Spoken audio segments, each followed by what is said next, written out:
My name is Tiffany, and my life has unexpectedly turned into an exhilarating journey. It all began during my time as a perfume sales manager at a luxurious department store.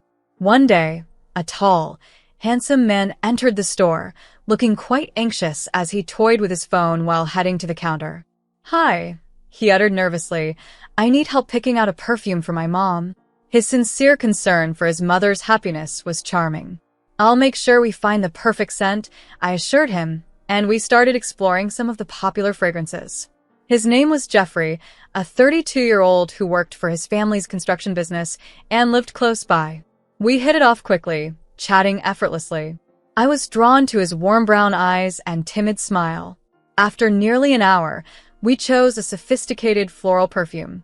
As I packaged the perfume, Jeffrey hesitated before asking, "Tiffany, would you like to go for coffee sometime?" My heart fluttered. "I'd love to," I replied, managing to keep my voice calm. That coffee date blossomed into dinner and more outings together.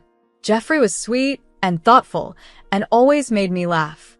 We enjoyed similar pastimes like watching movies, hiking, and dining out. Before long, we were a couple, and everything seemed perfect until I met his mother, Sandra. Jeffrey had hinted that his mother was somewhat overbearing, but I was unprepared for her formidable presence. We met at an upscale restaurant where Sandra sat at the head of the table, eyeing me critically as we approached. Dressed impeccably with her hair in a tight bun, she greeted me coldly and barely acknowledged my handshake. "So, you're the girl Jeffrey's dating," she remarked icily. As dinner progressed, Sandra quizzed me sharply. "Where did you say you work, Tiffany?" she interrupted as I began to answer. "A perfume sales manager at retail? How quaint," she scoffed, and then inquired about my family. When I mentioned my parents were teachers, she remarked, "Well, I suppose someone has to do it," continuing to make snide remarks throughout the evening. Jeffrey offered silent support, squeezing my hand, yet said nothing in my defense. After dinner, Sandra pulled me aside. "Listen carefully, Tiffany. I run this family. I decide what's best for my sons.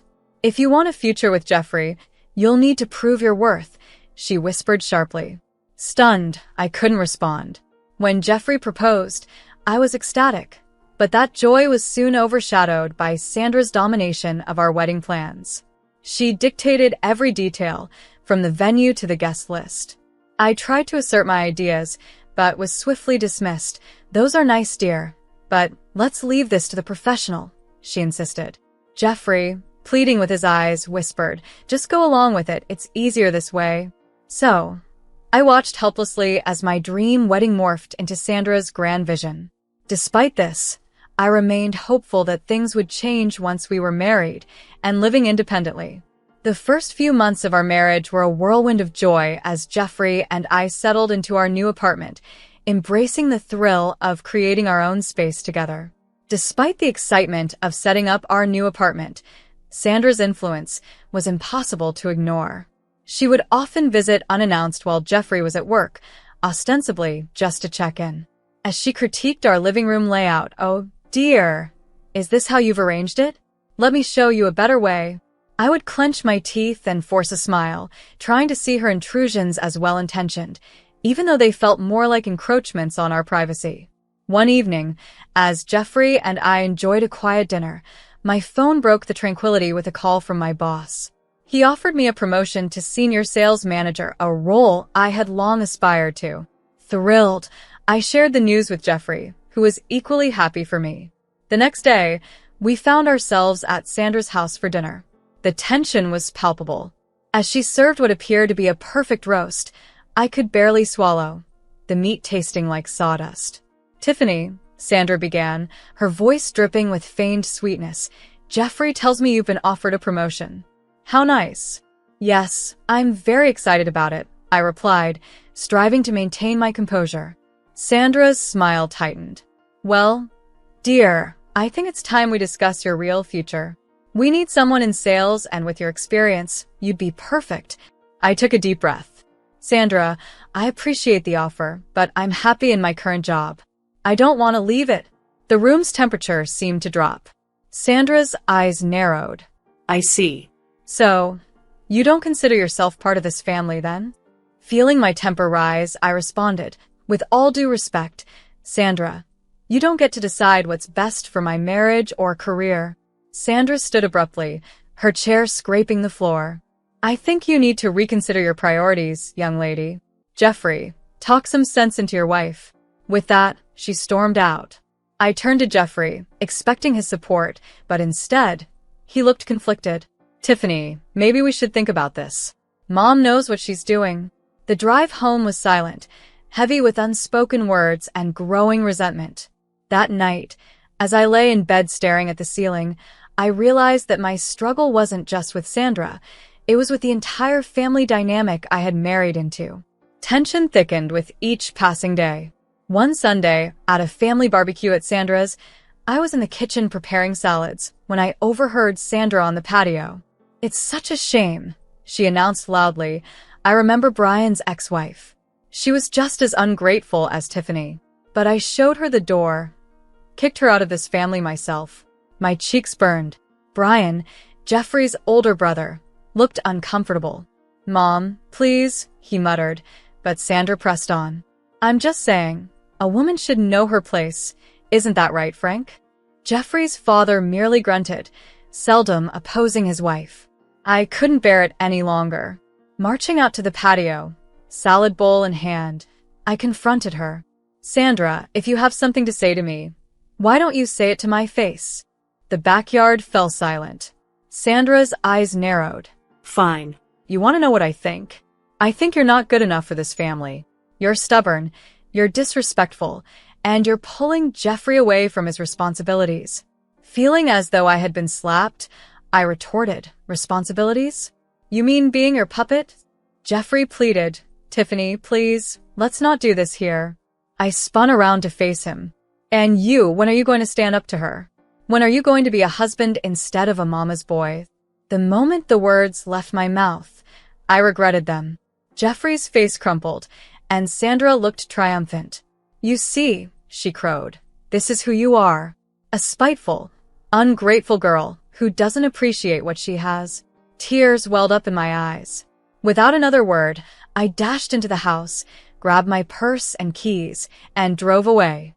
The weeks following the barbecue incident were tense, as Jeffrey and I barely spoke, tiptoeing around each other in our own home. I immersed myself in work, often staying late at the office just to evade the oppressive quiet of our home. One evening, upon returning, I found Jeffrey waiting for me at the kitchen table, a grave look on his face. We need to talk, he began. Mom called today. She wants us to come over for her birthday dinner next week. My stomach knotted at the thought. Jeffrey, I don't think that's a good idea, I said. Please, he implored. It would mean a lot to me. Maybe it's a chance to start over. Despite my urge to decline, to stop accommodating a woman who had no regard for me, the hopeful look in Jeffrey's eyes gave me pause. Fine, I conceded, but this is the last chance, Jeffrey. I mean it. The evening of Sandra's birthday arrived, and I stood at her door, my smile forced as we entered. Sandra greeted us with her customary superficial warmth. Tiffany, dear, she cooed, air-kissing my cheek. So glad you could make it. I was worried you might be too busy with your little job. I clenched my jaw, reminding myself to keep my composure. The dinner progressed with strained smiles and thinly veiled barbs. Sandra dominated the conversations, her sons and husband merely nodding in agreement. As the evening dragged on, Sandra decided it was time for the cake. Tiffany, be a dear and bring out the cake. And don't forget the candles, she instructed. In the kitchen, I was thankful for a moment's respite. I carefully placed the candles on the cake, counting under my breath to ensure I had the right number. Back in the dining room, I presented the cake to Sandra. She scrutinized the candles, her voice sickly sweet. Tiffany, there's one extra candle here. Can you even do a simple task correctly? Or perhaps you're trying to insinuate something about my age. No, of course not, I began, but Sandra cut me off. Enough, she snapped, starting to remove the candles. Since you've ruined the design, you might as well see the mess you've made. Come closer, dear. Hesitantly, I leaned in, only to feel a hand thrust against the back of my head. Before I could react, my face was shoved into the cake. I struggled, gasping for air as frosting clogged my nose and mouth. After what seemed an eternity, Sandra released me. I stood up, coughing and wiping the cake from my eyes. The room fell silent except for Sandra's cruel laughter. Oh dear, looks like someone's made a mess of themselves. Around me, guests awkwardly avoided eye contact, some emitting nervous chuckles. Jeffrey stared at the floor, his face flushed with embarrassment. Without a word, I fled to the bathroom, locking myself in as I scrubbed the cake off my face. I could hear muffled voices outside. A soft knock came at the door. "Tiffany, it's Jeffrey. Are you okay? Do you need help?" I flung the door open, fixing him with a glare. "Help? Now you want to help?" He looked away, unable to meet my gaze. "Mom can be a bit eccentric sometimes," he muttered. "We just need to." "Eccentric?" I hissed. "Jeffrey, she assaulted me, and you just stood there." Without another word, I pushed past him, grabbed my purse, and headed for the door. I drove home in a daze, my mind reeling from the evening's disaster. The days that followed were a blur of tears, arguments, and sleepless nights. Jeffrey tried to apologize, but his words felt empty. I threw myself even deeper into work, staying late at the office and taking on extra projects, trying to find some solace away from the turmoil at home. Even at work, I couldn't escape Sandra's influence. One afternoon, while I was assisting a customer, I heard a chillingly familiar voice that made my heart sink. "Excuse me, I'd like to speak to a manager," said the voice. I turned to see Sandra standing there, her eyes gleaming maliciously. Oblivious to her identity, my colleague directed her to me. "I'm the senior sales manager. How can I help you?" I asked, my voice steady despite the tension. Sandra's lips twisted into a vindictive smile. "I have a complaint about the perfume I purchased here last week. It smells like cheap chemicals, and when I tried to return it, your staff was incredibly rude to me." I knew her claims were false. Our store maintained rigorous quality control and a generous return policy, but before I could defend our practices, she escalated her tirade. "This is unacceptable. I demand to speak to your superior immediately." Alerted by the commotion, my manager approached. Sandra launched into her fabricated tale, depicting me as an incompetent manager who had personally sold her a defective product and then refused assistance. I tried to interject, to clarify the situation, but my manager silenced me with a gesture. "I'm very sorry for your experience, ma'am. Please come with me to my office. We'll sort this out immediately," he said. As they walked away, Sandra shot a triumphant look over her shoulder. I stood there, humiliated and fuming, as whispers circulated among my colleagues. An hour later, my manager summoned me. His expression was grim. "Tiffany, I've received multiple complaints about your performance recently, and after today's incident, I'm afraid we're going to have to let you go." I was stunned. "What?" "But those complaints, they're not real.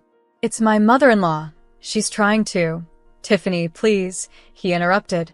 "I understand you're going through some personal issues, but we can't have them affecting your work like this. I'm sorry, but my decision is final." I left the office in a daze, my personal belongings in a small box. Tears blurred my vision as I drove home. When I arrived, Jeffrey was there, his face filled with concern. "Tiffany, what happened?" "Your mother," I spat, "just cost me my job." I recounted the events of the day, my voice rising with each word. "And you want to know the worst part? She used our phone number to file those fake complaints."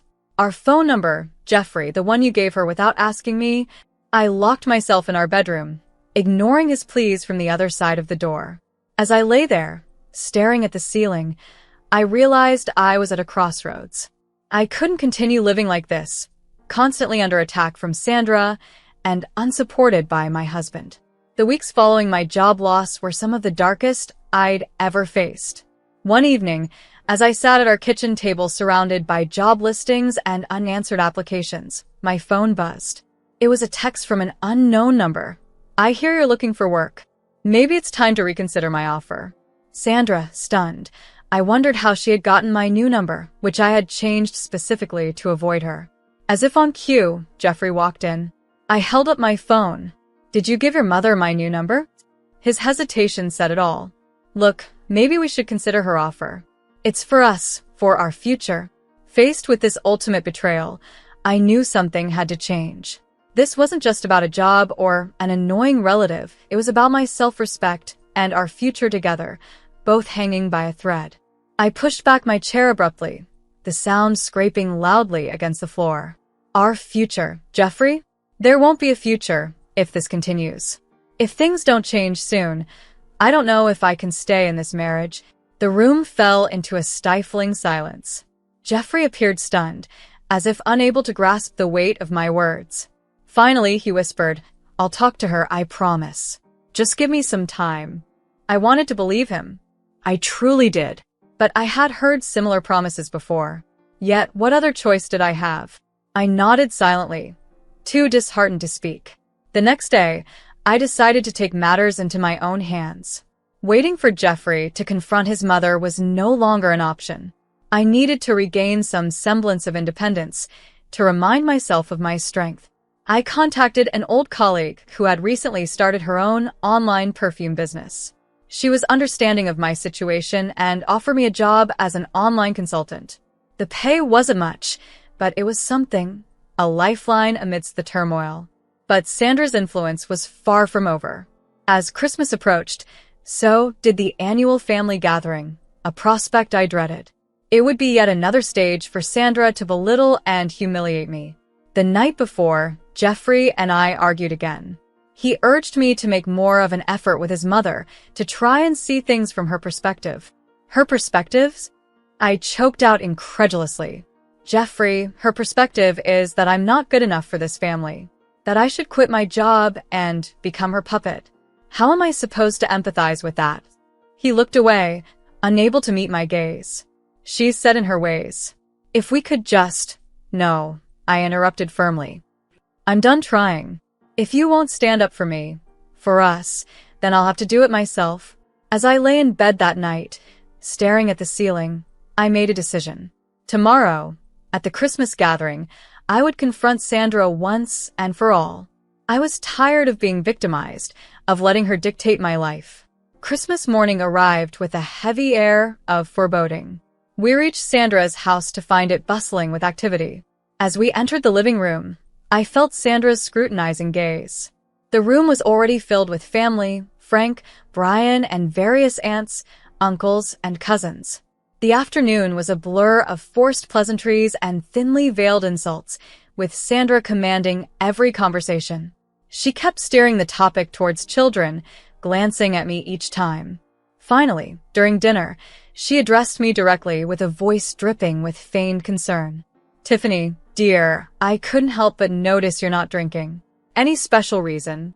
Feeling my cheeks warm under the scrutiny, I replied, No, Sandra, I'm just not in the mood for alcohol. Her eyes narrowed. Well, I do hope you're not having difficulties in that area. It's just, well, you're not getting any younger, and with your career struggles, I thought perhaps you'd be focusing on more important matters by now. I stood abruptly, my chair scraping against the floor. More important matters? You mean like being a submissive wife who gives up her dreams to please her mother-in-law? Gasps echoed around the table. Sandra's face twisted with rage. How dare you speak to me like that in my own home? No, Sandra, I shot back, standing my ground. How dare you treat me like this? I am your son's wife, not your punching bag. I've had enough of your manipulation and your cruelty. With those final words, I turned to leave, my resolve as strong as the silence I left behind. I found myself at a turning point as I left Sandra's chaotic Christmas gathering. The incident with the hot tea had been the final straw. In shock and pain, I drove directly to the hospital. The burns were minor, but the emotional scars ran deeper. After the doctors attended to me, I returned to an empty apartment, packed a few essentials, wrote a brief note to Jeffrey about needing some time away, and left. The next day, alone in a nondescript motel room, I reflected on everything while nursing my tender skin. As I mulled over my options, my phone unexpectedly rang. It was Frank, Jeffrey's father, sounding urgent and distressed. Tiffany, can we talk? It's important, he said. Despite my reservations, I agreed, giving him the address of the motel. When Frank arrived, he looked worn and anxious, a stark contrast to the composed man I knew. He wasted no time. "Tiffany, I owe you an explanation about everything, starting with the company. Sandra's manipulations go deeper than you know," he began, his voice shaky. He explained that the business had originally belonged to his parents. When his father fell ill, Sandra deceived him into signing over control, appointing herself as the executive director. I was stunned. "Why haven't you confronted her about this before?" I asked. Tears welled up in Frank's eyes as he admitted his fears and cowardice.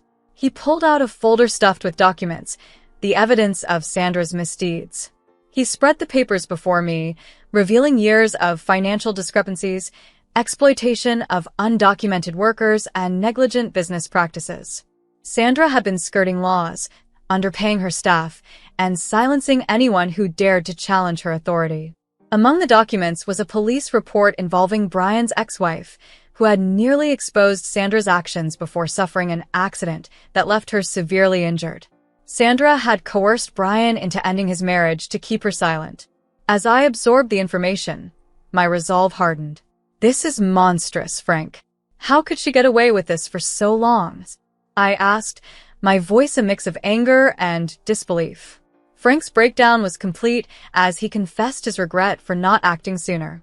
"I was terrified of her, of what she could do. But I can't let fear dictate my actions anymore, not after seeing what she's done to you." Together, we realized that it was not just my battle to fight, but a family ordeal that needed exposure and resolution.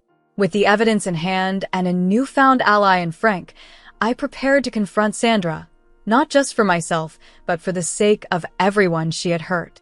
Our next steps were uncertain, but our path was clear. It was time to bring Sandra's reign to an end.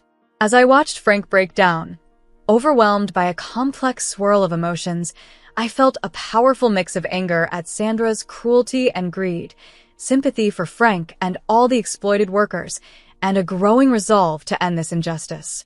Together, we decided to seek legal help and approached Brittany, a respected lawyer known for handling corporate fraud cases. Brittany listened intently to our story, and her concern deepened as we spoke. She agreed to represent us without hesitation. It was a Tuesday afternoon when chaos erupted. My phone was bombarded with notifications, missed calls, text messages, and voicemails, all from Sandra. Bracing myself, I listened to one of the voicemails. Sandra's voice, shrill and furious, echoed through the speaker. "You ungrateful little witch. How dare you turn my husband against me? I'll ruin you for this, do you hear me? I'll destroy you." Her threats were relentless. When I blocked her number, she resorted to using others' phones to continue her tirade. But Sandra didn't stop at phone calls. She launched a full-scale character assassination campaign against me, reaching out to friends, family, and even my former coworkers, spinning a narrative that I had seduced Frank and turned him against her. The deepest cut came when Jeffrey sided with his mother. He confronted me at my new rented apartment, his face contorted with anger and betrayal. "How could you do this to us, to my mother?" he demanded. I attempted to show him the evidence, but he refused to listen. "I don't know who you are anymore," he spat before storming out. Reeling from Jeffrey's rejection, I received an unexpected call from Brian, Jeffrey's older brother. "Tiffany, it's Brian. I heard what's happening, and I want you to know I believe you, and I want to help." His support was a turning point. Brian provided additional evidence of Sandra's misdeeds and agreed to testify in court. He also helped us locate his ex-wife, Emma, whose testimony was crucial. She detailed the incident where Sandra had pushed her down the stairs and the subsequent threats and intimidation she had endured. As the trial date approached, Brittany worked tirelessly. She tracked down several undocumented workers Sandra had exploited. Despite their fear, many agreed to testify, their stories painting a horrifying picture of abuse and exploitation. The trial was intense. Sandra's lawyers fought fiercely, trying to discredit our witnesses and portray Frank and me as conspirators. However, Brittany was exceptional, systematically presenting our evidence and dismantling the defense's arguments. The turning point in the trial came when Brittany presented concrete evidence that Sandra had manipulated Frank's father into signing over the company. The judge listened intently as Brittany argued for the annulment of the will. After what seemed like an eternity, the judge ruled in our favor. The will was annulled, and ownership of the company was returned to Frank. Furthermore, the judge ordered a full investigation into the company's practices and Sandra's finances. As the gavel fell, I felt a wave of relief wash over me. Frank sobbed with relief beside me, while Sandra's shrieks of outrage filled the courtroom. The aftermath of the trial brought sweeping changes. Once Frank regained control of the company, Jeffrey, true to his mother's influence, resigned from his position and ceased all communication with his father, unable to forgive what he perceived as a betrayal of his mother. Meanwhile, Frank found unexpected support in Brian. The father and eldest son, both having experienced Sandra's manipulation firsthand, formed a strong partnership, ready to rebuild and steer the company toward a more ethical and prosperous future. The task of restructuring the company was arduous, but Frank and Brian were determined to operate it ethically and efficiently. The legal battles didn't end with Sandra's trial. Frank, feeling liberated from Sandra's toxic influence, swiftly filed for divorce, a process expedited by her tarnished reputation.